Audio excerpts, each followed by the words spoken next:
You're in a good place now. You are listening to Perspectives with Ashley Burgess. Welcome back live to Perspectives, and I'm your host, Ashley Burgess. Tonight we're talking about understanding the difference between noise and importance, and how this really relates to all your relationships. You know, better yet, how to put these specific types of people and their issues into perspective. You know, I think it's interesting because I think we actually look at our relationships now as adults. We kind of conceive them from when we were children. And what I mean by that is that we expect certain things from people, and depending on how loud they are and how gregarious they are, we define how important the situation is. And I think a lot of this began on the playground. Think about it. When you were a kid, when you're out on the playground and you're hanging out and you're playing, there was always that really, really loud kid. The one that was kind of rude, the one that got everybody's attention and usually made you feel a certain way. And I think a lot of times in life, you know, when people say the squeaky wheel gets the grease, right? It's that loud kind of nagging person that seems to get us all riled up.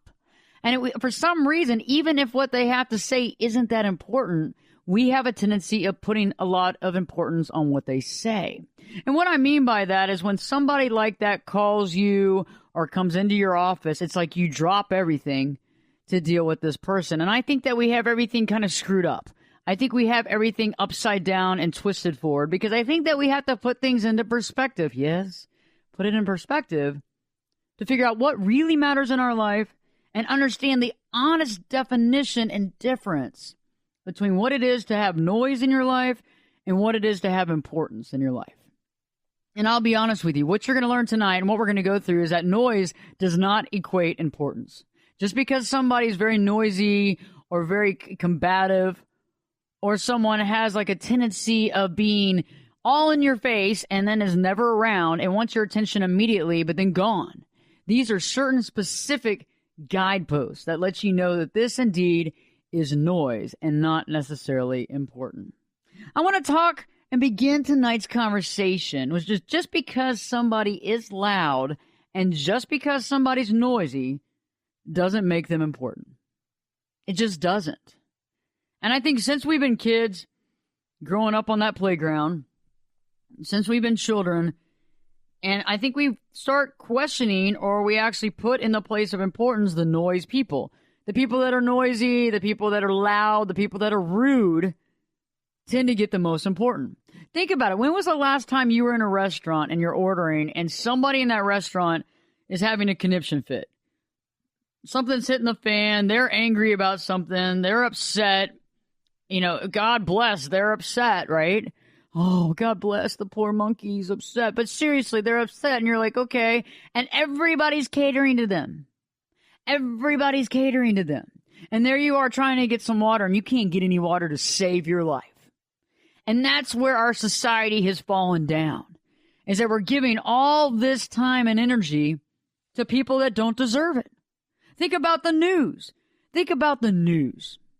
Okay, a lot of these stories that we get to hear about are some crazy people that do some bad things, and we get to hear about that all night long. I don't want to hear about that all night long. And you know what? Just because so-and-so did some screwed up stuff and hurt a lot of people doesn't mean that they should get a lot of fame out of this.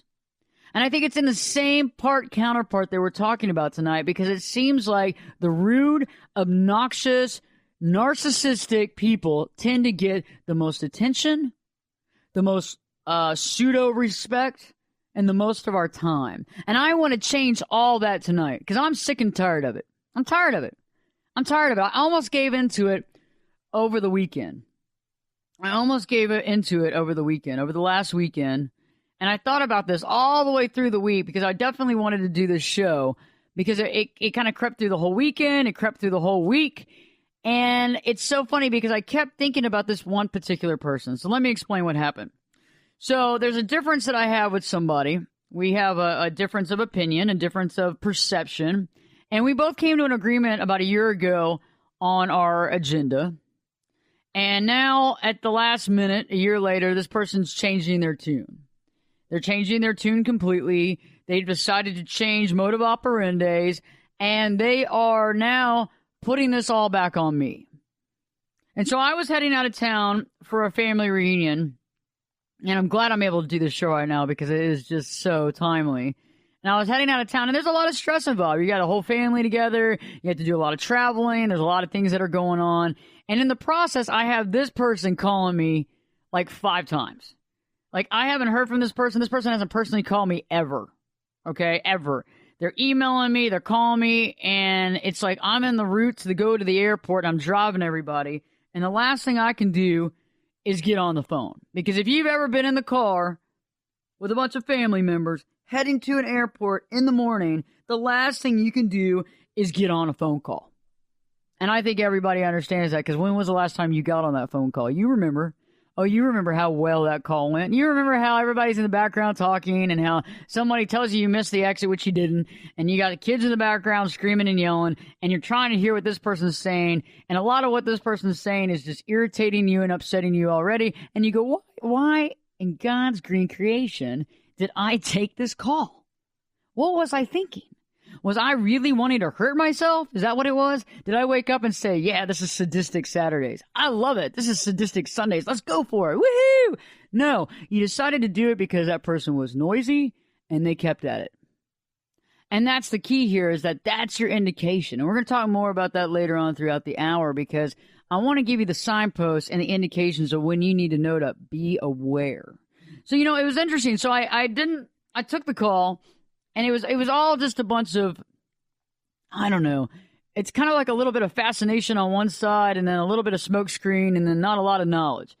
And you really can't argue. You really can't argue. So I was like, you know what? I'm not going to take this call. I'm not going to take this call because I've taken the call before in the car. I've done that before. I've tried it out. I've done it, and it's not gone well. Okay? So in response, instead of not responding at all, I went on and texted back. I texted back and I let them know, hey, I'm heading to the airport right now. I'm heading to a family reunion. I got a lot of people in the car, and I'd love to talk with you. It might be tomorrow because I have a long flight and have delays and got all kinds of stuff going on and got to get everybody to a place and got to do all this stuff. And I don't think I'm going to have any time to make a call. It's kind of probably last 20 to 30 to 40 minutes, but I'll definitely reach out.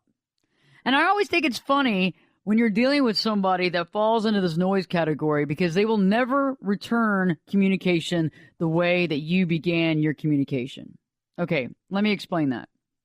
For example, yes, I understand that this person called me, right? And my response was in a text. But my response was in a text because I was explaining the fact that I couldn't get on a call with them based on the current situations in the car. And based on the current situations that I was getting to the airport, got to get a lot of people on a plane, got to check in a lot of bags, got to go through security, got to do those kind of things, And they don't ever respond back to you. It's interesting how, however you respond, if you respond in an email, they don't respond. If you respond in a text message, they don't respond. If you don't respond exactly how they want you to respond, then they won't respond back to you. And that's a crucial element to remember when you're dealing with noise versus importance. If it was really, truly important, and it wasn't just about the noise, they would respond back to you in a fashion and say, I totally understand. Let's talk next week. Let's get it together. But when it's noise, it seems like all this stuff is an emergency. It's based on an emergency that's not a true emergency. When was the last time you had somebody freak out over something that there was no emergency behind it? Yeah, maybe there's some tension. Maybe there's a couple of not real deadlines. But in reality, there's no emergency, okay? There's no real reason to freak out. I mean, it's like freaking out at the Starbucks because it's taking them an extra 5 minutes to make your coffee. That's about the importance line that we're talking about. And so tonight, I'm going to be really pointing out the concept of when you realize that something is noise versus importance.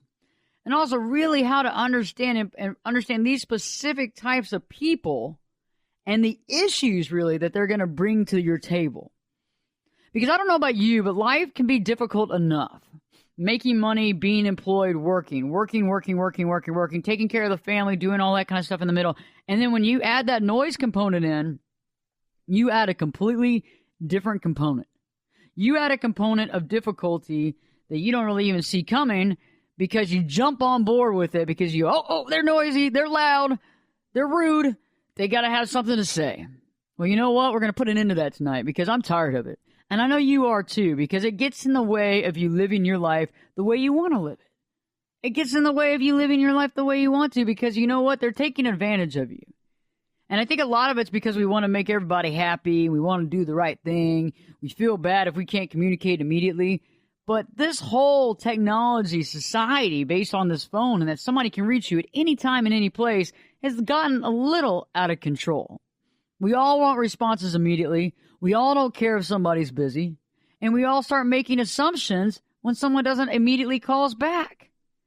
This whole world has gotten to this point that everybody wants an immediate response, and possibly half of them or more don't deserve it. So stay tuned. When we return, we're going to be talking about understanding that difference between noise and importance, and how you can compartmentalize and realize how to deal with these specific people and their specific issues and get you on the right path and the right perspective. Stay tuned, because Perspectives with your host, me, Ashley Burgess, will be back in. I'll be back this time in, let's say, 2 shakes.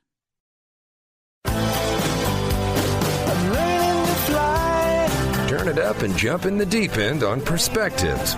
Now, here's Ashley. Welcome back live to Perspectives, and I'm your host, Ashley Burgess. Tonight we're talking about the difference between noise and importance and how they relate to all your relationships. You know, better yet, how to actually see specific types of people, their issues, and put it into perspectives. You know, just because somebody is loud and noisy doesn't make them important. Hear ye, hear ye. Let it be known that from this day on we decree that just because somebody is loud and noisy and rude doesn't make them important. Yes. You heard it here on Perspectives. Because a lot of times I think we confuse people that are loud and rude and noisy with people that are actually important. Because what? It gets our attention. I mean, it's kind of like a train wreck, right? It's like when you're driving down the road and there's a wreck on the side of the highway, you look. Only few people don't look, but you look. You stop, you take a gander, you look. And there's a lot of reasons why you look. You might look because you're like, gosh, I hope that's not my family member that was driving that direction. Gosh, I just saw, some awful wreck the other day and I hope they're okay. Or gosh, man, I just love to look at wrecks. And a lot of times that's how life is that people get your attention by being as loud and as noisy and rude as possible. Kids do it all the time. How do you think they get mom and dad's attention when they're at the store and they want something? They don't sit there and go, hey, pardon me, Mom. Hey, I was just going to ask you, is there any way we can stop down the chicken strip aisle and get some chicken strips for tonight's dinner? No, it's more like, wah! I want this now, Mom. I want this now. And you got the yelling, and you got the crying, and the screaming, and then there you are, and you come back with the same tone because it's hard to keep your cool. And that's kind of what these people that bring a lot of noise to your life are trying to do to you. They're trying to get a rise out of you. They're trying to get you upset, and they're trying to get you angry, and they're trying to get you off point. Off point for what really matters. And this could be because of they just like the thrill of messing with you. They like the thrill of messing with everybody. They think that they're more important than they are. They have mental imbalances that they work with on a daily basis where they treat everybody kind of like crap. And you know what? If you give in to them, they'll continue to treat you like that. And then you have some people that just want to hear themselves talk, and sometimes that could be all one person wrapped into one thing. All in a nice little wrapper with a little shiny bow that's screaming at you. And I'm sick and tired of dealing with this. And I think you are too, because we all deal with it. When was the last time you had somebody call you that literally 9 o'clock at night? Think about this one. You get home late from work. You're starving. You're tired. Your wife or your husband's making dinner. You got the kids put to bed. Right after y'all finish dinner, you get the kids put to bed. You do the whole bathing. You do all that great stuff for the children. And you're sitting on the couch for just 1 second, and you look into your husband or your wife's eyes, and you go, honey, wow, what a day. You're sitting there on the couch, good night, what a day. This has been a rough day. And they go, honey, what happened? And right when you're about to talk about it, your phone starts ringing. And half of you's like, really angry that you didn't turn it on silence, but now that you've already heard it, you get up and you see it's your boss, or it's somebody you work with, or it's somebody you know that's a friend of yours, and you make the mistake of answering the phone. You answer that phone, and it's like you answered a call from World War III on the front lines. And now all of a sudden, you got to take care of something that you never planned on taking care of. And it could be anything. It could be somebody calling you to let them know that they need money. It could be somebody calling you, your boss calling you to let you know that you screwed up on some sort of proposal and that they're very angry and they're calling you in tomorrow to have a meeting. It could be anything. But usually, it's actually noise. Usually, it's not something that's life or death. Usually, it's something that'll keep. It's a casserole. It'll keep, Sheila. Usually, it'll keep. However, we answered the call. And it's just like anything else. When you're playing racquetball and the ball comes to your side of the court, bam, you hit it back. Answering that phone is the same thing. Now you're in the game. And it becomes very destructive because by the time you get off that phone, you are now more stressed than you ever were. And now you and your spouse are about to have an argument. Because guess what? They're going to say something that might have nothing to do with what's going on. They could be loving, they could be sweet, they could make a comment or derogatory comment about how you bring your work home too much. Whatever it is that they say is going to cause an argument. At that point in time, now you have World War III at your home. Now the kids are getting up asking if mom and dad's okay, and all this stuff's hitting the fan, and now it's already almost 11 o'clock, and you got to go to bed, and you're going to bed angry. This is what I mean by the noise. I'll give a little personal example that you might actually like, because this personal example is something that'll put a lot of perspective. It'll put a lot of perspective into things. Years ago, I helped a friend of mine financially, and I wish I hadn't. I wish to God I hadn't done it, but I did it. And they swore up and down, I'll pay you back, I'll pay you back, I'll pay you back. And I said, okay. And they even swore on their grandparents' graves. And I said, okay. Anyway, long story short, let's fast forward to today. And I occasionally get payments from them, but at this rate, it's going to be a while for it to pay off as far as how much I let them borrow. And it's still kind of a sore subject, but not really. I've forgiven it, and I've tried to get past it. But I'm happy that they make a small contribution each month. But I mean, it doesn't really even cover my phone bill, but that's fine. But at least they're making a movement toward the right direction. However, I wish I would have never done it. And about 6 months ago, I get a call from one of those people who is they're a noise person. It's not important. It's all about the noise with them. But they come in the guise of somebody that's very important because they're very loud and they're very quick and they show up and they're just one of those people that when they're not around, they're not around, but when they're around, they're around. And I ended up getting a text from her saying, hey, have you seen Facebook recently? I said, have I seen Facebook recently? Well, yeah. I responded back, yes. What about it? She goes, so-and-so is apparently getting engaged to get married. And she was talking about the person that owes me the money. And I said, oh, really? I was like, well, congratulations. That's great. That's great. I'm happy for them. Everybody deserves to have happiness. And her response was, I thought he still owed you a lot of money. And I said, he does. But, everybody deserves to have happiness. And, hopefully down the road, he'll realize what all I've done. And it'll come around and he'll eventually decide to do it right, to do me right. And her next response to that was, check out this link. I want you to see this. It goes to Facebook. It goes to his page. So this is about one of those 9 o'clock text messages. I'd just gotten back from work. Been a long day. Hadn't felt as successful as I wanted to feel on that particular day. I wanted to be a little more successful. I wanted to feel more successful. And I go to that link and I see this huge diamond ring. I see this absolutely huge diamond ring. It had to have been everything of at least 7 carats. And then I look at the link and I realize this is the guy that owes me money. This is the ring that he gave his fiancée. Wow. At 9:15, my head was going to blow off. My head was going to blow off like I don't know, like it's percolating to the point where it's going to hit the moon and come back. I was so irate. My blood was boiling. It was boiling. And I responded back with, oh my God, is this the ring? And she's like, oh yeah. Doesn't he owe you a lot of money? I can't believe he went out and bought. That looks at least like 7 or 10 carats, don't you think? So right then I picked up the phone and I called her. She doesn't answer. I called again. No response. I called again. Went right directly to voicemail. I text. She doesn't respond. She has ignited a flame at close to 10 o'clock at night that is not going to be put out very easily, and she's nowhere to be found. That's an example of noise. That's an example of not picking that up. It's like somebody hands you the stick of TNT that's already lit and goes, here you go, see you later. But they don't tell you they're going to say see you later. They just keep you hanging. You know, it's like the text messaging where somebody keeps you hanging and it's still got the 3 dots going there, the 3 dots on the iPhone. And you go, I guess they're going to respond at some point. No, they must have put 1 letter in that little box. This is going to keep doing that all night long.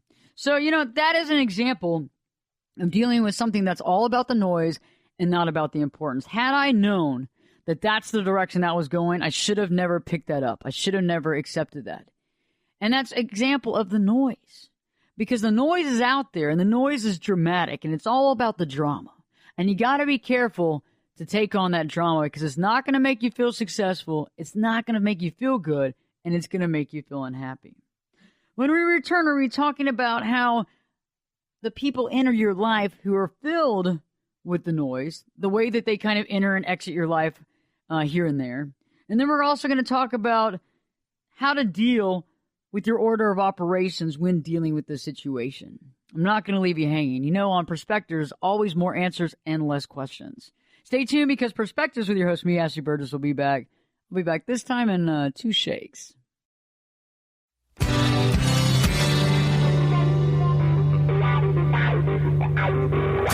This is Jake Busey, and you're listening to Perspectives with Ashley Burgess.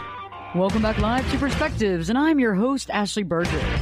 Tonight we're talking about understanding the difference between noise and importance and how it really relates to all of our relationships.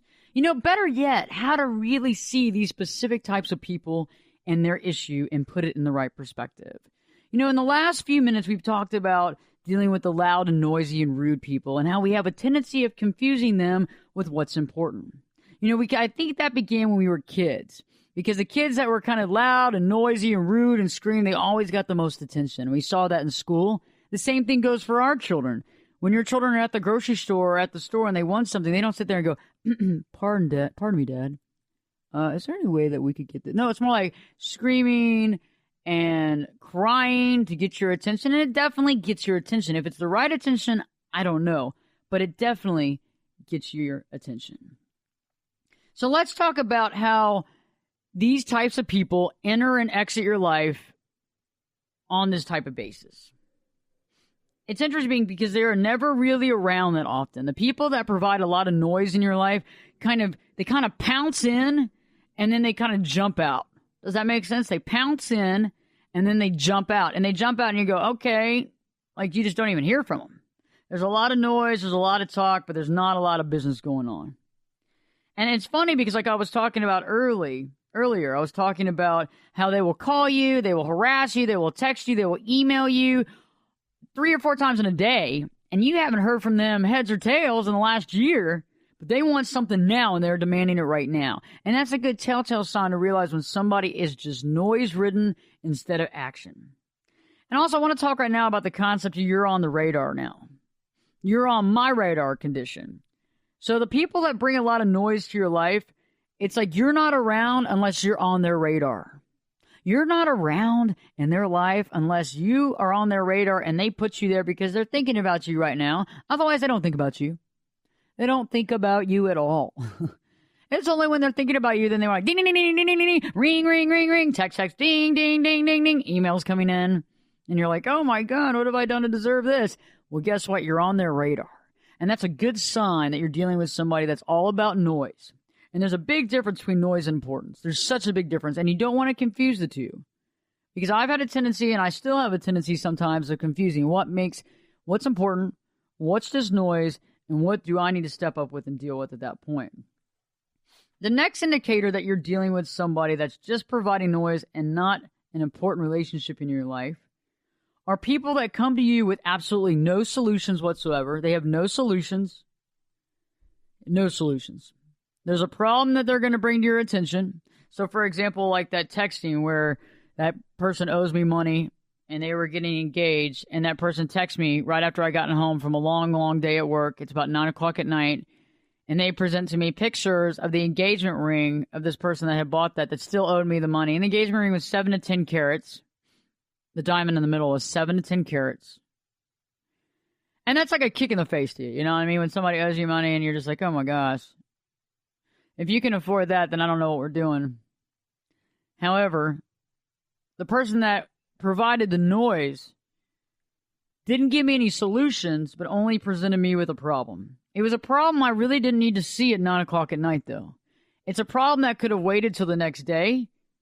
It's a problem that could have waited. And yes, I'm glad that it was brought to my attention just to see the reality of the situation. However, it still wasn't pleasant.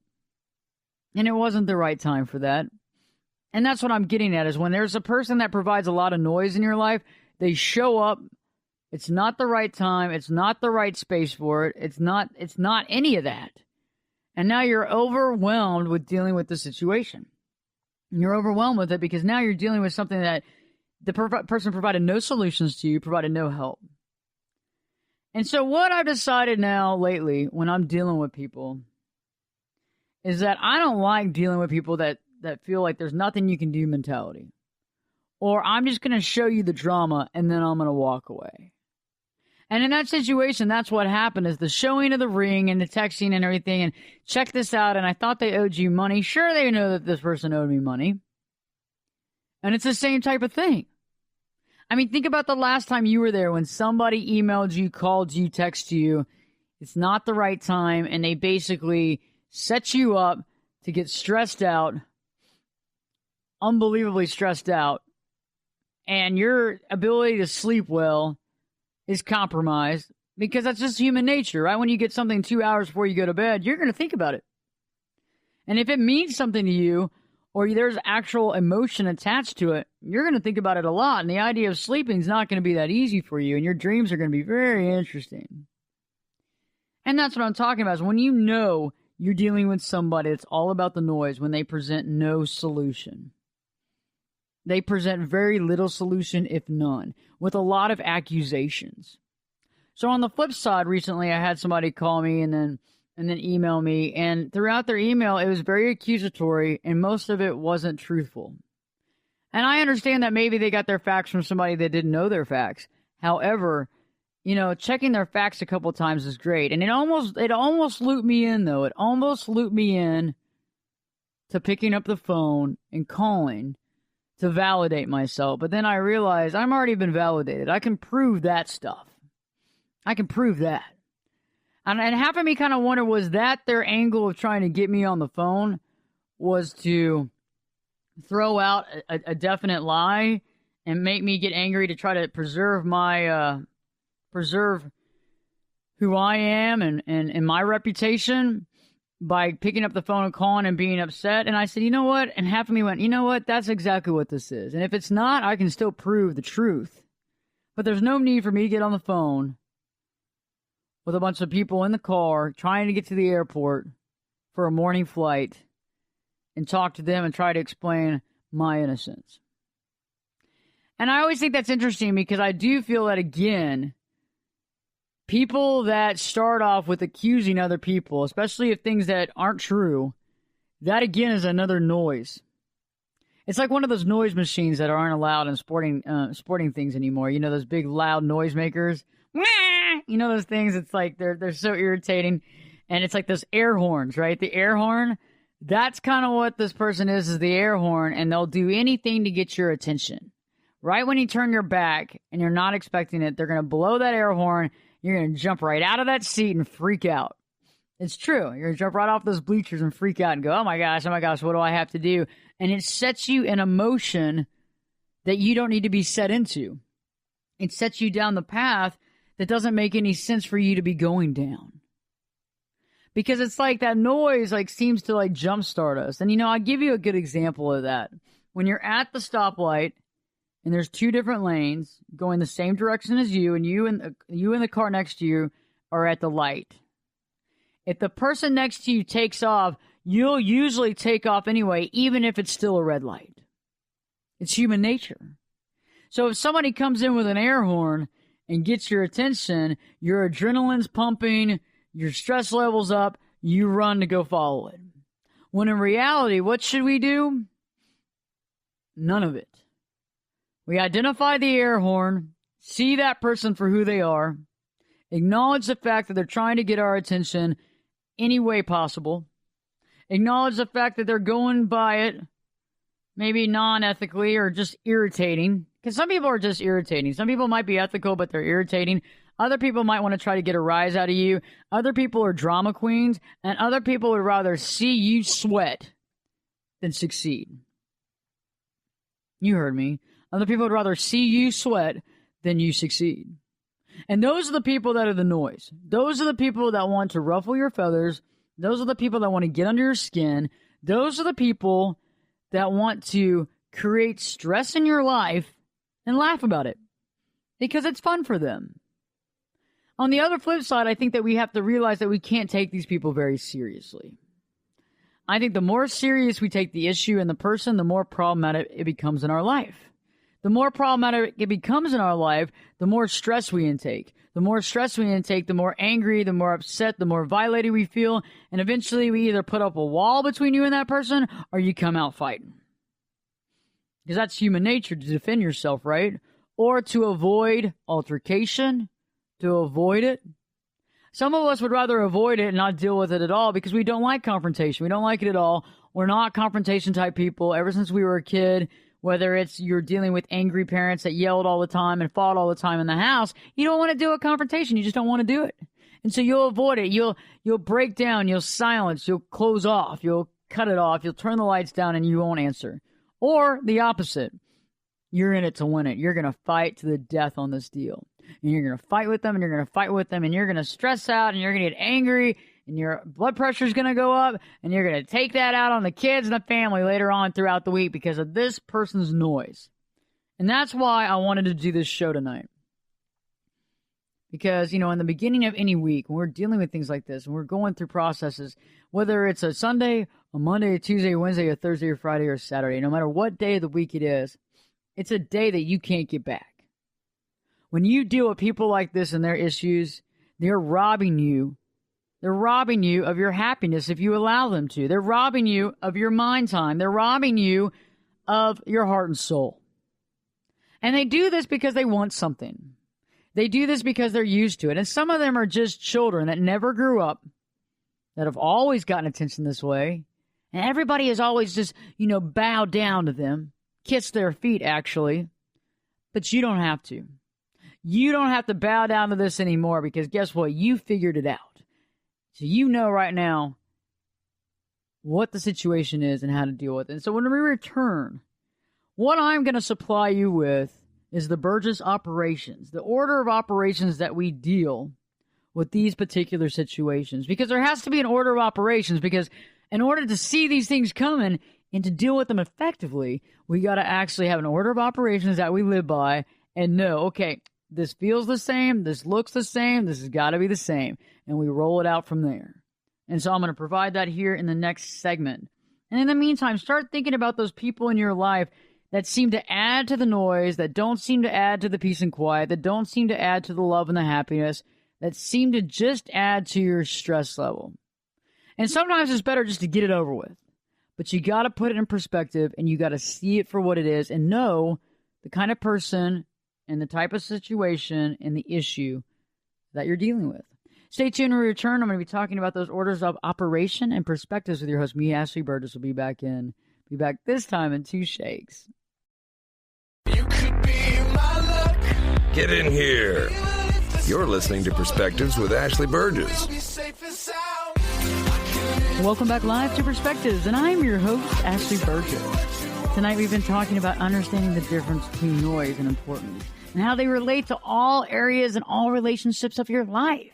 But better yet, how to actually identify these specific types of people and their specific issues and put it all into perspective. We've been talking about how a lot of times they're loud, they're noisy, they come on in a hustle, they're fast, they pounce, and then they fly out. And it's interesting because I think all this began with how when we were kids, how people get attention. Or when we were kids, how we would get attention from our family. And based upon that, when people do that to us in our grown life, we have a tendency of falling for it hook, line, and sinker, creating stress and drama and unhappiness and ill will and chaotic thoughts in our mind. Because we pick up the baton and we go with it, even though we never needed to pick up the baton, and that person really never deserved to be in our headspace, okay? Because we have to put it in perspective. But however, when we allow them in, we've allowed them in. And if we don't put it into perspective, we lose out. We lose out on our happiness. We lose out on our quality of life. It's about the person who's never around, who suddenly shows up and is all in your business, calling, texting, and emailing, because guess what? You're on their radar now. Those type of people, again, are noisemakers. It's not about the business. It's not about importance. It's about noisemakers because they want your attention. Had it been important before, they would have called you. They would have reached out before in a normal, non-OCD manner. Okay? When somebody berates you and basically takes over your phone and your email and texting, that's a problem. That's a problem because you know what? They're wanting your attention and they're doing everything they can to get it.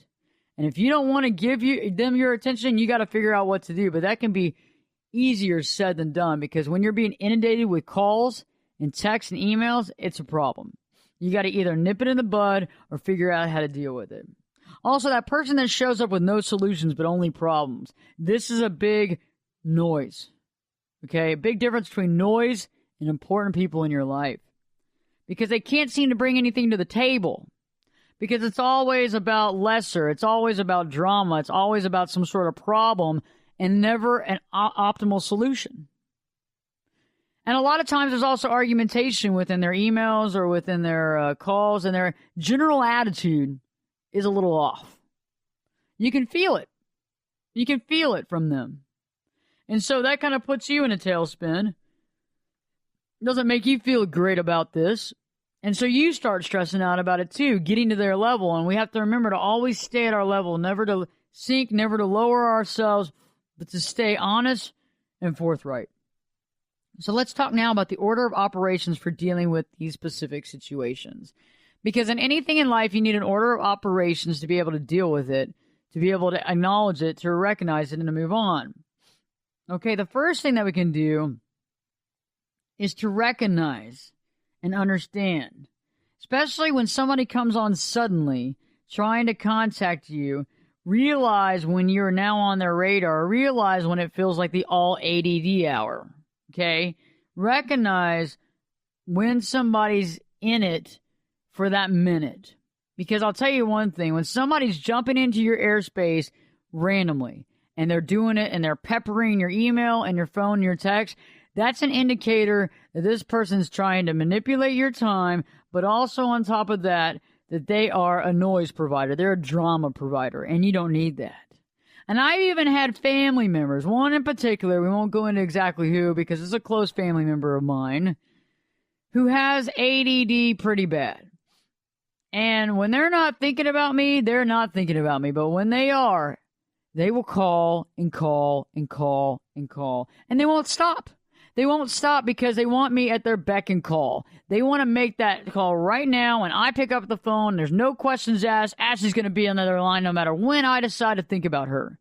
No matter when I decide to think about her, she's going to be on that phone call.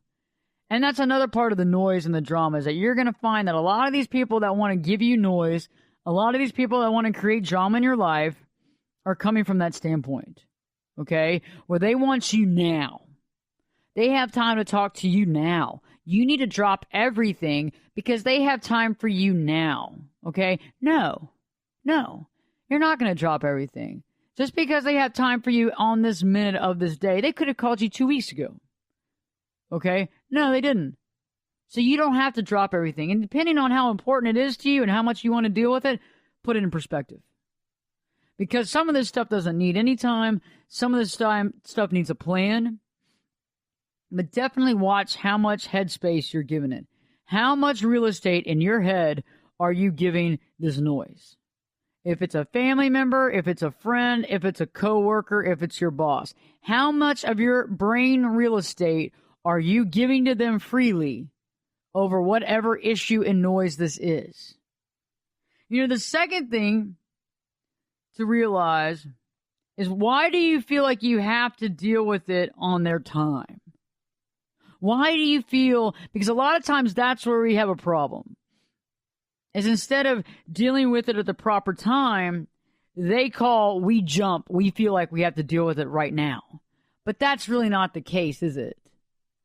It's really not the case. Unless you're one of those people that just want to get it done, pull the Band-Aid off, figure out what's going on, not take crap from nobody, and jump in it, then there you go. Kudos to you. However, if it's somebody that's calling you at that minute, that's on the ADD hour, that you are now on their radar, you are now on their windshield, you got to sit there and think, why is it that you feel like you have to be on their time? Why? And I think that's an important lesson for all of us to learn, because a lot of times we give people a lot more of our energy and time than we need to give them, and we jump at their beck and call. And when was the last time they did anything for you? And that's what you need to be equivalent about. And I'm not trying to be a jerk about it, but seriously, how close are you? What have you done for them? What have they done for you? Are you friends? Are you not? And that should prescribe the fact if you should jump or not. That should prescribe the fact if you should feel bad about not returning their call or not, and what time and what due diligence do you want to have. Last but not least, if you got one of those people that's a negative Nancy, that's constantly gives you all the problems and no solutions, ask them for a solution to the current problem. Ask them for a solution to the current problem. Ask them. And you know what? If they can't come up with one, you design one. You come up with a solution, and if it's still not good for them, you present the solution to them, present it to them. If they still don't like it and it's still not good, you have to decide what you want to do about it. You have to decide if you want to stick in this or you don't. Okay? Because if they don't like your solution and they're not willing to present one on their own, then you got stalemate and you got problems. Because to me, it sounds like they want you to cow down. They want you to just accept whatever they're going to give you, and you're going to accept that, and you should be happy about it. And I think in that situation, you have to sit there and analyze, is this a situation I want to even be involved with? Does this even make sense to me? Does this even make sense to my timeline? Does this make sense to be involved with my life? Or is this just stealing from me? Is this stealing from me, stealing from my happiness, stealing from my time, and contributing to me being or feeling a bit unhappy? And I think that when somebody's unable to come up with a solution and they carry over problems to you, and this could happen to you with some of your closest friends where they might be having a difficult life, and sometimes life can be difficult, and I think you've had a difficult life before too. But when they try to literally hand you over their difficult life and you go, man, I don't know what to do. Financially, I'm not in a place to give you any money, okay? Mentally and emotionally, I can be there as much as I can, but you got to come up with a formula. You got to come up with a solution for you. And I think a lot of us find ourselves in that position when we're dealing with family and friends, okay? Because we want to be everything to everybody. We want to be liked by everybody. We're people pleasers. We're human beings. That's what we do. But we have to put a time limit, and we have to put a wall down between being a people pleaser and being happy in our own life. And also being able to recognize what we can and can't do. And so sometimes when people come to you with their problems, making it your problem, you got to step up to the plate and realize, okay, this isn't my problem, and they need to come up with a solution. If they can't come up with one, I will help them embark and illuminate a solution, and I'll offer that solution to them. But still, if that's not good for them and they don't like that, and even if we tweak it, they're not happy with that solution, then you have to decide what you want to do, because to me, that seems like a no-win situation. Right now, you're in a situation where somebody doesn't have the solution. They've just presented you a problem, and they want you to stew on it. And that's not what life's about. Life is about problem, solution, and then you deciding what problems you're not going to figure out and what problems you don't want to deal with in your life. And that goes back to the noise. What is noise and what's important in your life, and what's the difference? And I think at this point in time in the show, you realize there are certain relationships in your life that are important and certain that are just noisemakers. And those noisemakers don't add to our quality of life at all, do they? They take from our quality of life. they take from our timing. They take from our happiness. They take from our time with our family and our friends that actually provide happiness or allow us to feel good and to be ourselves. You know, on the flip side, too, we have to realize who is making noise. Why are they making noise? Are you wanting to still deal with it, or do you need to cut bait? And sometimes in life, when people are making a lot of noise, that's a good indicator that you might need to cut that relationship and those ties. Maybe bring it to the forefront. Let them see what you recognize. Explain it to them. And then decide, do you still want to be involved with this? Because you know what? You don't have to be involved with everybody and everything. And you don't have to make everybody's life right for them. Because they got to do it for themselves.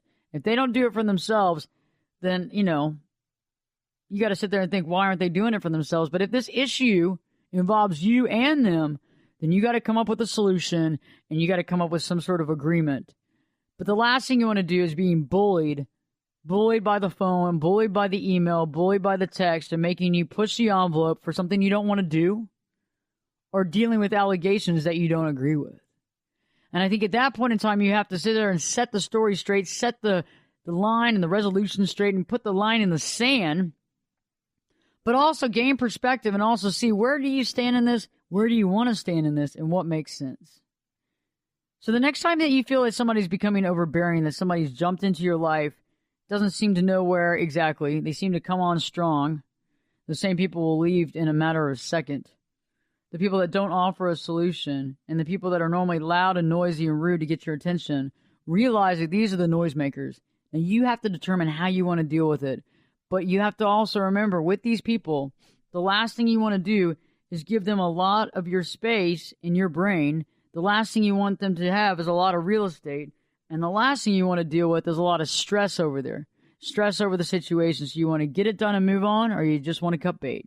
Stay tuned. I got a great show for you next. And you know what? On Perspectives, we always have more answers and less questions. Perspectives with your host, me, Ashley Burgess, will be back in. Be back this time in 3 shakes.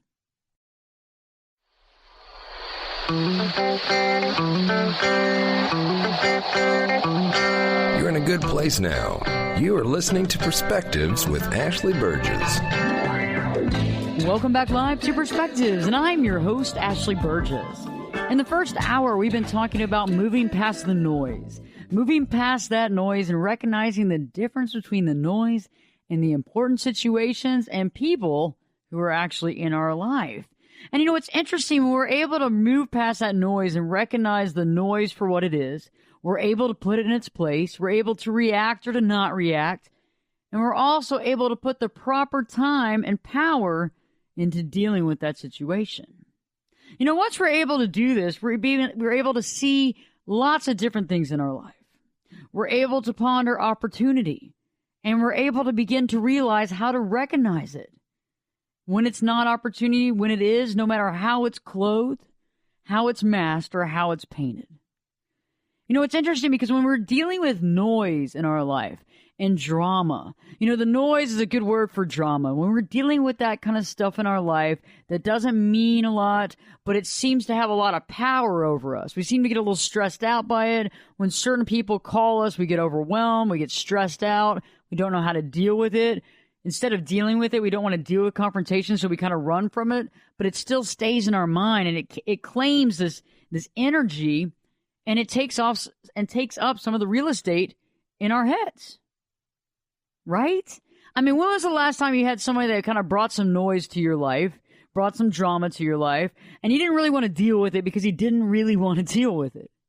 It wasn't something you wanted to deal with, and so you kind of avoided it. You kind of try to sweep it under the rug, but yet it didn't go away.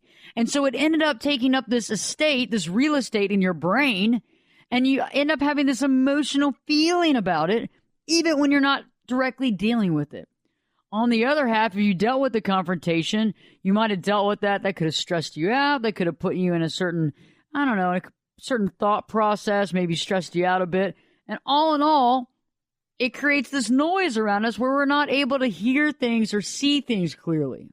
And that's why I want to take our second hour tonight to really focus on a part of life that we sometimes miss, and that's opportunity. And when we're being surrounded by noise and we're being surrounded by drama, we have a tendency to overlooking true opportunity. what is true opportunity? What is it? Even when it's shrouded, even when it's clothed, even when it's masked. Because, opportunity is a thing where nobody's going to sit there and say, hey, got a pot of gold over here. It's just right there. You see it? You see it? Go check it out. That's it. That's your opportunity. Yes, a lot of opportunity is a pot of gold, but it doesn't look like a pot of gold in the beginning. Sometimes it may look like a headache. Sometimes it may look, I don't know, like it's not really an opportunity, but sometimes it might, but we have all this around us that's bringing us down and taking us off of our true path. So when we're talking about opportunity, I want to first begin our conversation tonight on opportunity about what really is opportunity. And so I thought the best thing to do would be go online right now. So let me go online real quick. Okay, here we go. And I am going to look up what opportunity is and what it means. Okay, opportunity is defined as a set of circumstances that makes it possible to do something. You heard me here. A profound definition of opportunity means it is defined as a set of circumstances that makes it possible to do something. Okay. With that said, I know that's really broad strokes. Broad strokes. How do we recognize opportunity with these kinds of broad strokes? And I get that this is a great topic because they do define opportunity in such broad strokes. And so I think we have to first begin discussing opportunity in the sense that it's not going to be perfect. And I think this is where some of us fall short when we're dealing with opportunities because we don't recognize it because it's not perfect. But then what is really? I mean, there's not a human being in this world that's perfect. So if there's not a person in this world that's perfect, how can an opportunity actually be perfect? And so when we're thinking about this, that it won't be perfect, I think this is an awesome kind of definition, is that there'll be a lot of great ideas and great opportunities, and they'll be thought out, but they're not going to be perfect. They're not going to ever be totally perfect, but they're going to be firm, they're going to be imperfect, but at the same time, just because something isn't perfect doesn't mean it's not an opportunity. And there's some big ideas out there that are awesome. And there's some great ideas and some great opportunity, but they might need some tweaking. It might need some changes. Because ideas start and then kind of change and morph into not just ideas anymore, but a plan. And these plans turn into an event, an opportunity. And a lot of times, these great opportunities are overlooked because we're looking for the perfect parachute. We're looking for the perfect opportunity where there is no perfect opportunity. I think it's interesting. I've been working on a project outside of my radio life. It's close to it, but it's outside of the radio world. And I have a team of 4 people that I'm working with, and we all kind of came together, and everybody has their niche. Everybody has something that they're good at. Everybody has something that they're better at than anybody else's. And so that's awesome. So nobody's stepping on each other's toes. Nobody's over there saying, I'm the talent, I'm the talent. Nobody's over there saying, I'm the producer, I'm the producer. Everybody's got their spot. Everybody has their role. And they do their role amazingly. However, in the beginning of this idea, I remember I had this idea and I was brainstorming and it came to me and I was actually at like a dinner meeting and it came to me and it was like, poof. And I was like, whoa. And I called one of my friends later on that evening, and they were there in the meeting, and I said, this is my idea. And they went, oh, my gosh, this is a great idea. And about 3 days later, we came up with the concept and everything, and then we ended up meeting other people. And it all was kind of coming together as it should. However, in the beginning, I didn't know how all this was going to come in together, but I didn't want to question it. And as we brought in different key players, everybody kind of comes to the table with various issues and things because we're human. We're not perfect. And the cool thing is that a great opportunity has its imperfection. And we were able to recognize that imperfection and see it not as something that's going to jeopardize us, but something that might actually help us. It allows us to see the opportunity as it is. I think that this also has another side. sometimes when we have opportunity, and let's say that you happen to have an idea and a concept and you've been working with it and you have yourself or you have a team and you're pitching it or you're trying to get investment or opportunity like that, and you'll have people that say, yeah, I'm not interested. And you'll have some people that say, yeah, I am interested. And you'll have some people say, hey, let me give you a little piece of advice. And a lot of times in that situation, it might not feel like a perfect situation. But on the other hand, that piece of advice, that critical and crucial moment, could catapult you to finding the opportunity. And a lot of times we have to keep our ears open, because in the sense of opportunity, it's not always cut and dry. It's not always like, ding, ding, ding, ding. Ashley, there's an opportunity right over here on aisle 45. Come on over here. It's your golden ticket. No.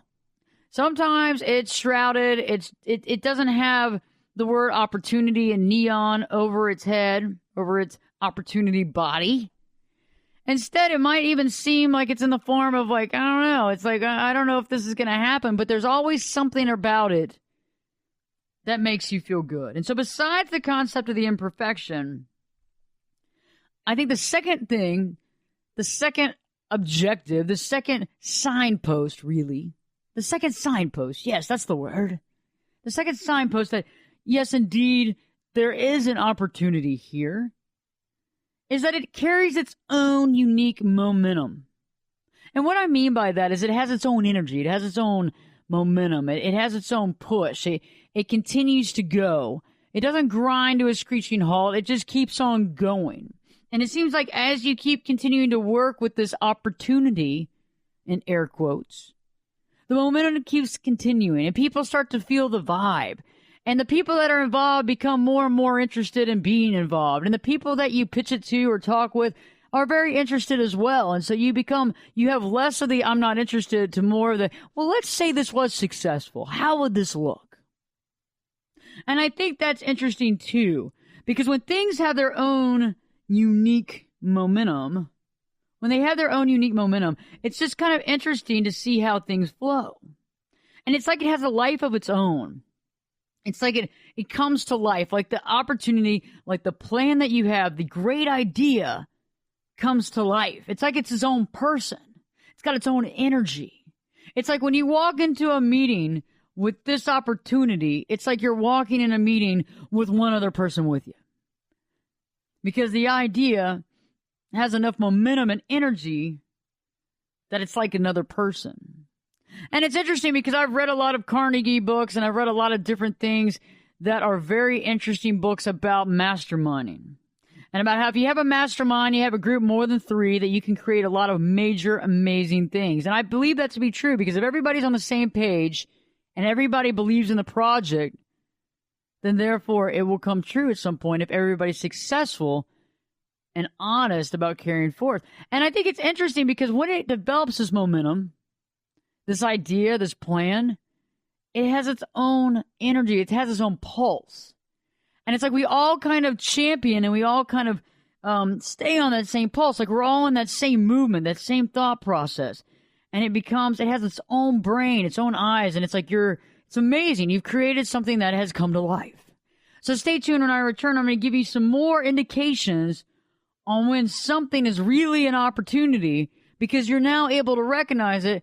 Because since the first hour, you've been working to, what? Get rid of that noise in your life. So stay tuned, because Perspectives with your host, me, Ashley Burgess, will be back this time in 2 shakes. I'm learning to fly. Turn it up and jump in the deep end on Perspectives. Now, here's Ashley. Welcome back live to Perspectives, and I'm your host, Ashley Burgess. We're talking tonight about recognizing opportunity. How to recognize opportunity, because, opportunity doesn't stare you in the face and go, yes, hey. Yes, Ashley, I'm opportunity. Oh, yeah, right here, opportunity. Good old opportunity right here, just waiting on you. No. A lot of times it doesn't seem necessarily in the beginning like opportunity. And sometimes it can, but we have to eliminate that noise from our life. We have to eliminate that drama.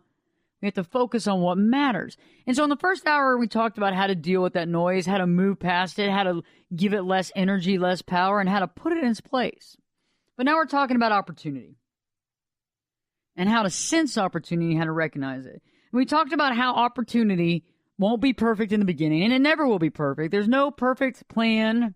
There's no perfect idea. There's no perfect person. And so with that in mind, we can kind of go past that and realize that the plan and the opportunity idea is not going to be perfect, but it's going to be an opportunity. A second indication, and a major indication that this type of plan and idea is an opportunity, is that it carries its own unique momentum. It has its own momentum.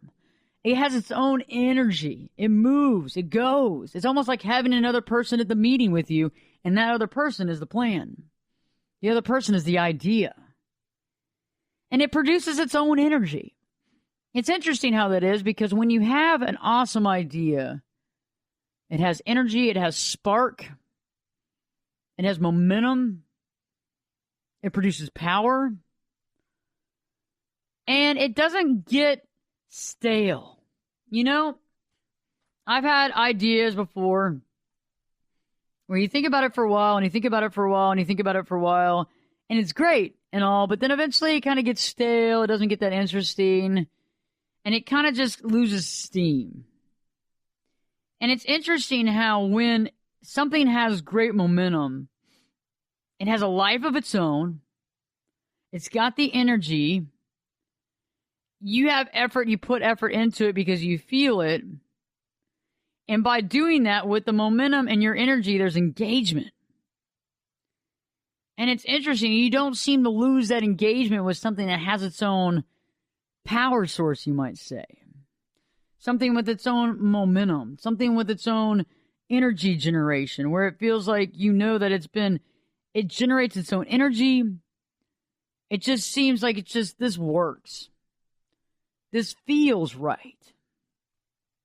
You know, the next thing about this, besides that it produces energy and it has momentum, is that in order for something to be an opportunity, it has to fit your core values. It's got to fit your core values. That's it. If something doesn't fit with your core values, you can't do it. It's a contradiction of terms. You can't do it because think about it. If you believe a certain way in your life and you live a certain way and it's important to you, and you believe in certain values and you believe in certain things, well, you can't go against your values because that would be antithetical to your values. In that situation, you'd either have to change your values or not take the opportunity. And a lot of times in life, it's a lot easier to say no to a plan or a opportunity than it is to change your values. And so with that in mind, we have to look at our values and say, is this intertwined with our highest values and about the way we feel? And if so, and if you feel that to be the case, and you feel that to be true, then I believe we have something. I believe we have something in that point because we can actually go from there and see it and believe in its legitimacy based on the fact that it fits your core values. You can grow with it, it fits you, and it's probably also going to fit other people that you know, or it's going to fit other people in a way that you can actually explain the opportunity in a way that other people will understand, and also people that are like-minded.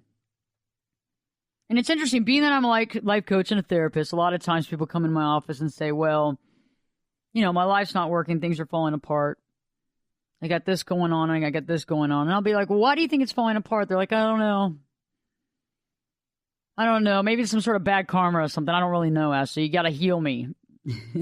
Come on and heal me, Ashley. Heal me. And I'll say, okay, well, let's sit down and figure out what's going on. And it normally goes back to the fact that they have certain values, whether they created it or it was instilled in them in a young child and at a young age, where they created these values, and they're going antithetical. They're living antithetical to those values. For example, I've had clients come in and say, you know, I'm married, I got kids, and I've had a girlfriend, you know, for some time, and she gets me, but I don't understand what I'm supposed to do. I don't understand what's not working. And we'll get to the point where we get back into their psyche, into their emotional level, and it's honestly worthwhile to realize that they don't want to have an affair. They don't believe in an affair, and they look down upon people who have affairs. But yet they're having an affair, and they don't know why their life's not working out. Well, you kind of set yourself up for failure. You believe and you value the fact that you shouldn't cheat, but yet you're cheating, and then you wonder why things don't seem to be working out. Well, you know what? A lot of it's based on your own headset. A lot of it's based on your own mind. Because if you value marriage, and you have a girlfriend, and you're married, and this goes for women too. I'm not just pointing out to the men. This is for women and men both. You're going to be sabotaging yourself subconsciously to some degree to make things not work out or to make yourself unhappy because you feel guilty about what you're doing because at your core, at your value, you don't believe that to be good. And so what I'm saying in the extrapolation of this with an opportunity is to realize there are certain things that are opportunities because they go along with your values. There's certain things that you got to leave alone. Because it could be an opportunity, but it's not based for you because your values are different. And you have to accept that and allow that particular opportunity to move on. And that's what's so important. When we're dealing with core values, it puts a lot of things in perspective. And once we're able to actually look at our core values, and I think a lot of times in life, we have to sit there and take a tally and rundown and a roll call on what do we value the most, what's the most important, what do we stand for, what do we not stand for, and what will we not ever want to deal with. And once you understand that, you got it made, because then you don't have to worry about noise that comes at you that has nothing to do with you. I've had plenty of opportunities come to me lately that I've tried to take that go antithetical to my values, and they don't work for me. And guess what? It doesn't work, and I don't give it my heart. I don't give it my soul. I don't work at it hardly. I just kind of, It's like going to the pool and putting your toes in the pool and running back out and going, well, you know, it was cold. And there's a lot of opportunities like that, but you know what? It's not an opportunity for you. And so don't sell yourself short by jumping on a ship of something that doesn't carry your values and that you're going to instinctively run from. When we return, we're going to be talking about more other options of how to deal with something and how to understand that's an opportunity. And also, again, how to deal with the noise and how to push that out of the way and help you to find opportunity when opportunity's knocking. Stay tuned because Perspectives with your host, me, Ashley Burgess, will be back this time in 2 shakes.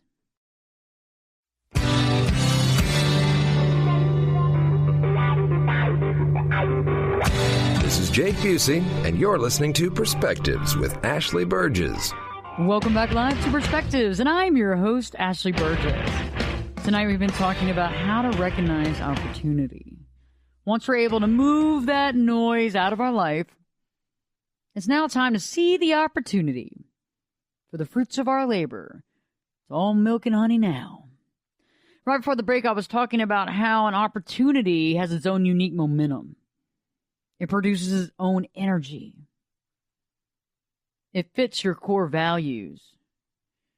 An opportunity for you cannot be an opportunity for you if it doesn't align with your values. And this is important to remember. Because a lot of times when we think about opportunities, we think about money. And we think about how we just need to make more money. And we need to do more things. And we need to get out there more. But a lot of times we need to realize that it has to engage our values. We have to see it aligning with our values. If not, what do we have? If not, if we get this opportunity, we're only going to feel guilty. If we get this opportunity, we're always going to wonder. And in reality, what we have to do is align our values and say, okay, this is good, this isn't going to work. And I recently had somebody come to me about an opportunity a few months ago, and they were so engaged in it and everything, but I just didn't feel it. But I kind of got pushed into it. And I know that a lot of people listening tonight understand where I'm coming from. When you've been pushed into something and you knew that you could leave at any time and you kind of felt like you were kind of getting bullied, but you're like, well, maybe this is a good opportunity for me. Maybe I'm just not seeing the silver lining.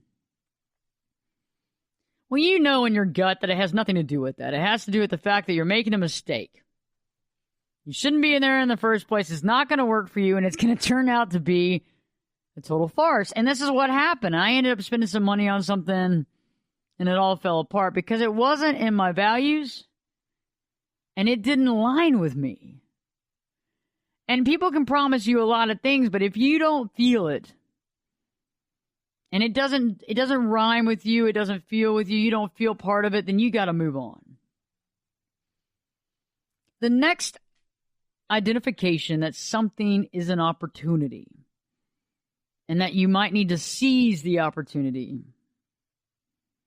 is that when people are legitimately talking about an opportunity, they discuss it and they engage in it in a very legitimate, honest, thoughtful, true way.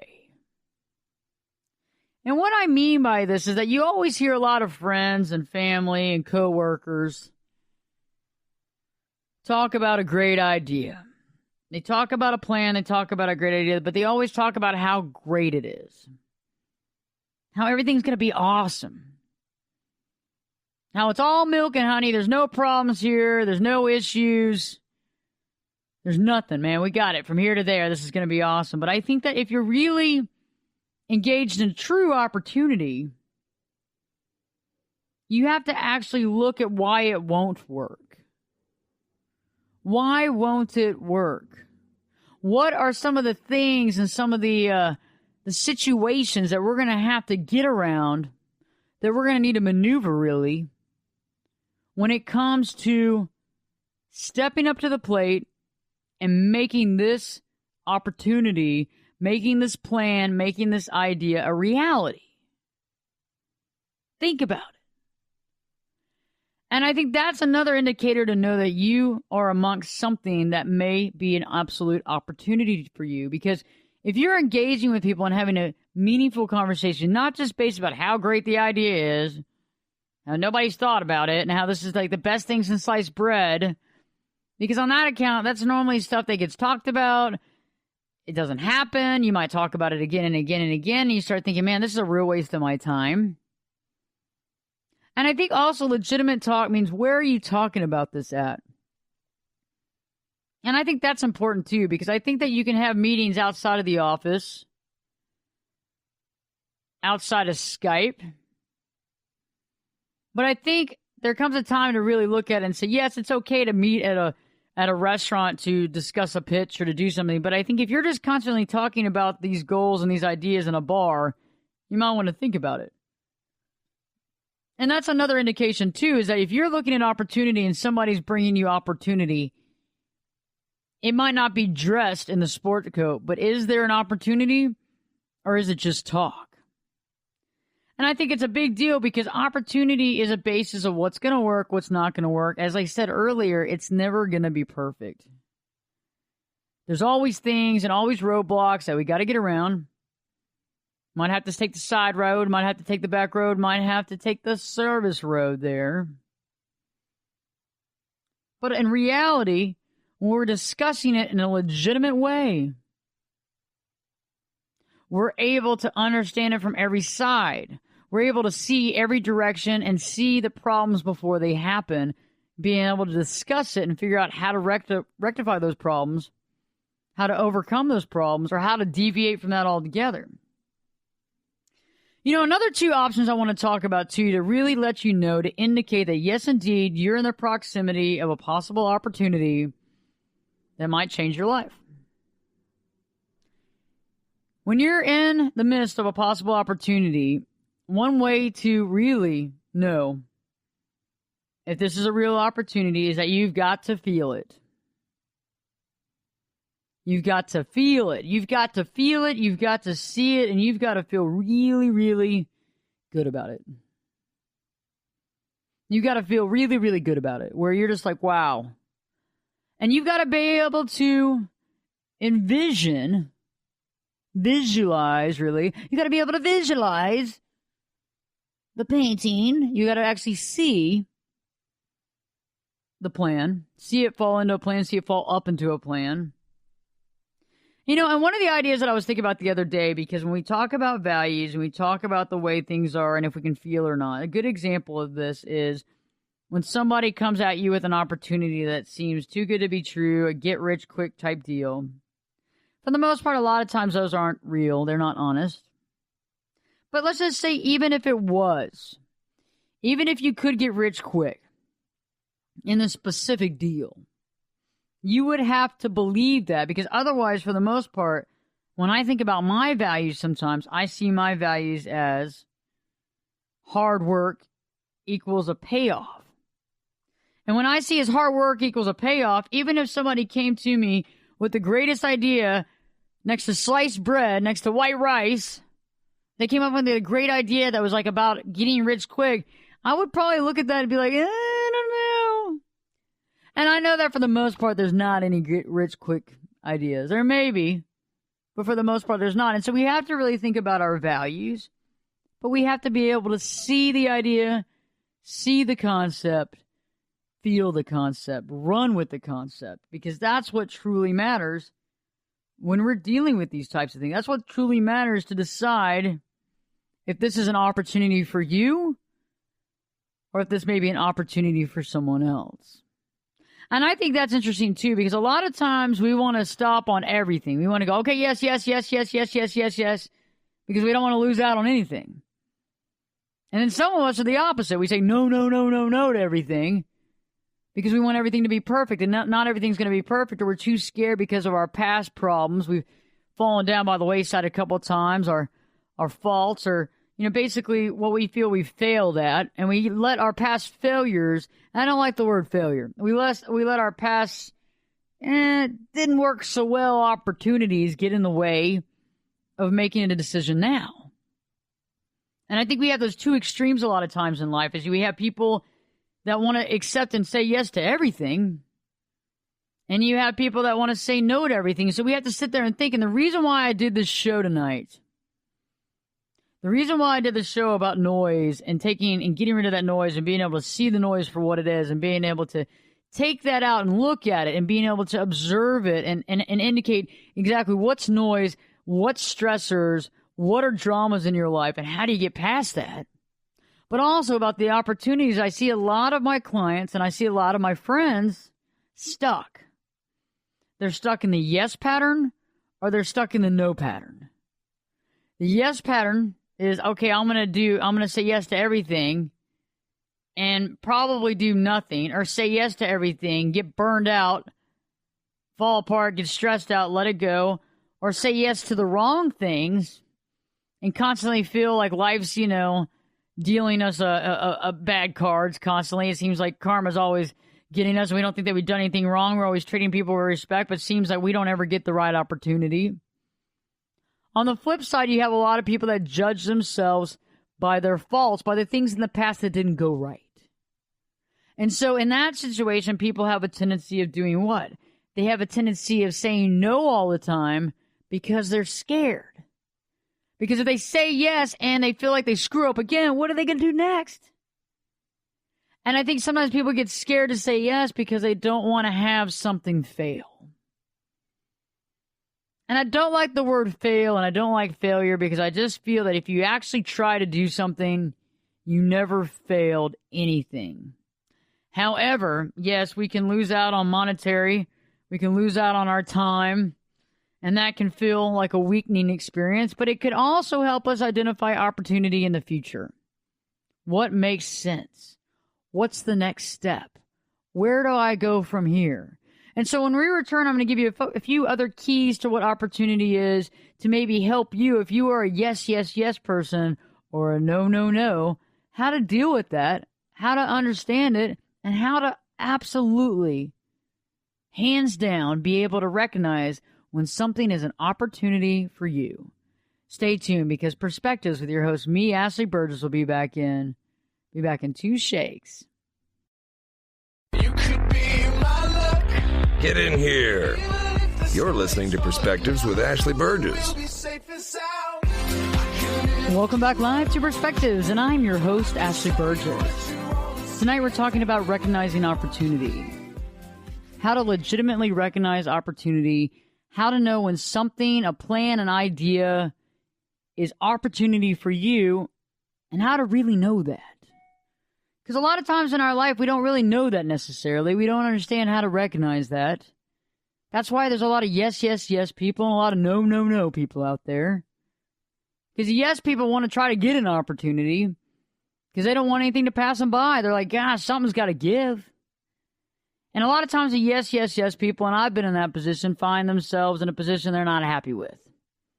Because unfortunately, saying yes to everything wasn't the right plan. Gosh, I've been there before.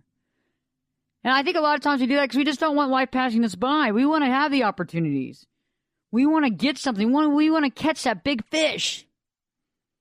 And it means a lot.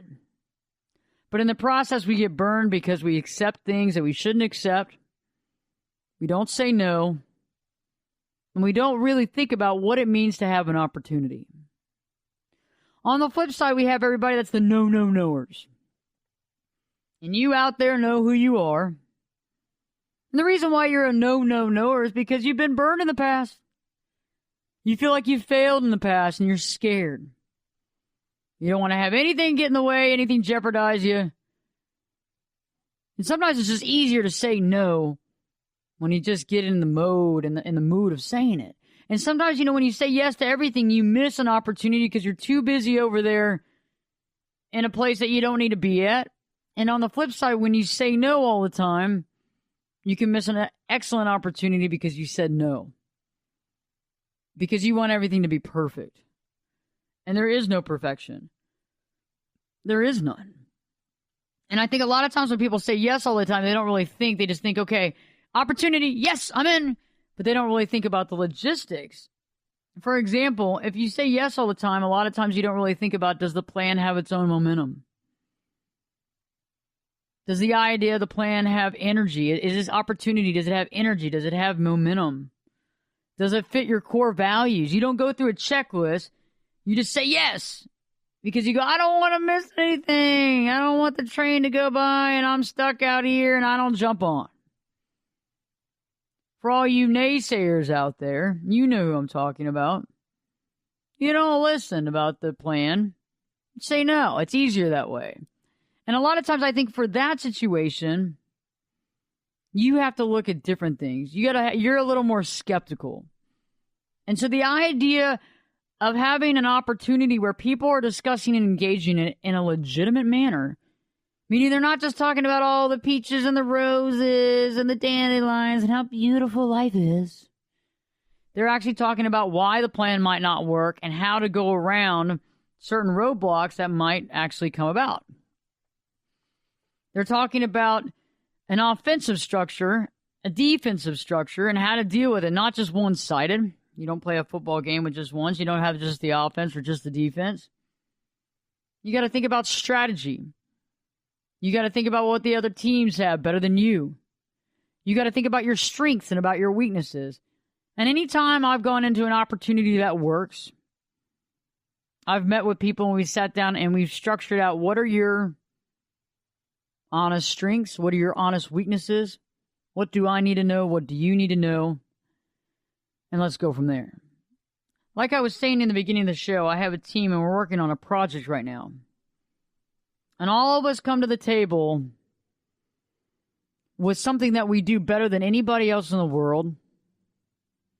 And all of us come to the table with strengths that the other ones don't have necessarily, with weaknesses that the others don't have. We all kind of feel each other's gaps. We all help each other because we all have these strengths that others don't, and vice versa. And so if we were to sit there and look at our weaknesses individually or as a collective, we might get down. We might start questioning if this is a great opportunity. But instead, we've seen our weaknesses, we've discussed our weaknesses, and we figured out how to go around our weaknesses, what we need to do to enable ourselves to still do the plan and still create the opportunity amongst the weaknesses. and how to offset those weaknesses. Instead of like trying to hide the weaknesses, we actually go for it. We go the distance. You know, the thing about that is that it's interesting when we are yes, yes, yes, or no, no, no people. It's all based upon a lot of our past.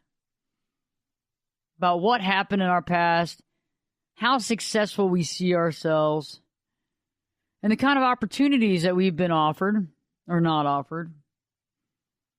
And I think another big deal about it is that it has to be a real opportunity. It can't be a pie-in-the-sky opportunity. Can't be telling you you're going to have all this riches and fame and not have to work for it. I believe that hard work and determination will always help you. Whether or not some people seem to be successful even without having as much hard work, that's to be determined. But I think that for the most part, when we dedicate our time and energy to something that we believe in, better yet, that we feel and believe in, and we see it, and we feel darn good about it,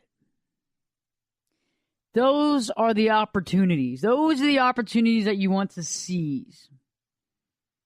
When the energy is produced, when there's momentum. That momentum is important. When it's not perfect, but you see the imperfections and you deal with it and you talk about it and you have this legitimate conversation and you can feel it and you can see it and you can hear it and you can see images and you can see yourself in the opportunity, fulfilling obligations, making it work, believing in it. And I think these are the keys to seeing what an opportunity is. One of the last keys that identify opportunity as best is timing. And timing's crucial. How many times have you heard someone say, man, God, I just wish I would have invested in that. Had I just invested in that, had I just done that, my whole life would have been different. I've said that. I've said that before. And it hurts. I've said that about everything from business deals to stock to artwork. God, if I just would have bought that piece of artwork. Oh, God, that piece that I loved, that I sat there. I remember there was a piece of artwork that I just loved. I loved it, I loved it, I loved it, I loved it, I loved it. And my husband and I had just gotten married. We had been married for about 6 months. And he was on a business trip, and I got to meet him. And I saw this piece of artwork, and I absolutely loved it. And this has happened on several occasions. And I remember looking at the piece of artwork, and I go, oh, my God, that's amazing. And I looked at the price tag, and at the time, and still now, I mean, that was some money there. I mean, it's changed a little bit. I mean, when you're first married, come on. It's hard. And even it's hard even when you've been married for a while. But I remember about a year and a half later, it might have been a little longer than a year and a half, might have been 2 years. And one night I turned on the TV, and it might have been Inside Edition or something like that. And they had Courtney Cox Arquette on there, and they had, anyway. And I remember seeing her and her husband, and they were talking about this piece of artwork that they had bought, and they had bought that piece. They had bought that piece, and they had talked all their Hollywood friends into buying these pieces of artwork from this person. And this guy blew up. And now that piece that I could have bought for X is now worth XYZ, comma 000. And it's funny how life gets that way. And you sit there and you kick yourself for it, but the timing, unfortunately, wasn't right. I mean, sure, maybe I could have gotten a loan and done that, but the timing wasn't right. And the same goes for businesses. The same goes for certain opportunities. Sometimes the timing wasn't exactly right. And when the timing's right, you know it because you feel it, because there's nothing pulling you away from it. There's nothing that's like in the way that's just so difficult to overcome that you can't overcome it. If there is a difficult thing in the way, you will figure out a way to get around it if it's the right opportunity. If it's the right timing for you. I mean, this actually even goes along with not even a business deal. This goes along with a marriage. This goes along with meeting somebody, having a relationship with them. Is the timing right? Does your relationship have energy? Does it have momentum? Can you all discuss logically about things that aren't all about rainbows and sunshine? Do you feel good about the relationship? Do you feel good? Do you see yourselves together for a long time? Do you have similar values? Is the timing right? These tools to figuring out if something is an opportunity make sense, whether it's a business deal, whether it's purchasing a piece of artwork, or it's going into a relationship or a marriage or a friendship. All these keys to opportunity cross all lines. They engage when it comes to relationships, to marriage, to everything, to business structure, to business ideas. And so I hope that I've helped you tonight. I hope that you can see the opportunity. I hope that you can get past the noise in your life, get past that drama, recognize when it's in your life, see it for what it is, give it the amount of energy that you want to get it, and let it go. Always more answers, less questions, and perspectives with your host, me, Ashley Burgess, will be back in 3 shakes.